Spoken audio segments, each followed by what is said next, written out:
Orang Arab dulu sejak ribuan tahun ada satu peribahasa lama. Jangan percaya 3 benda, laut, hamba dan unta. Ramai orang berlayar ingat laut tenang. Padahal laut tak menentu. Hari ini nampak aman, esok boleh jadi ganas, terus telan manusia, tak balik lagi. Hamba yang dimaksudkan ini zaman sebelum Islam. Hamba milik manusia, hidup tertekan, tak ada pilihan. Ada yang tunggu peluang. Bila tuan dia sorang-sorang, terus serang dan bunuh. Sebab penindasan lahirkan penindasan.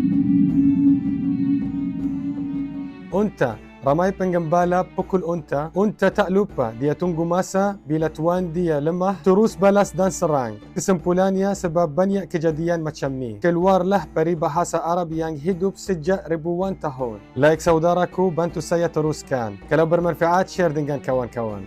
Salam.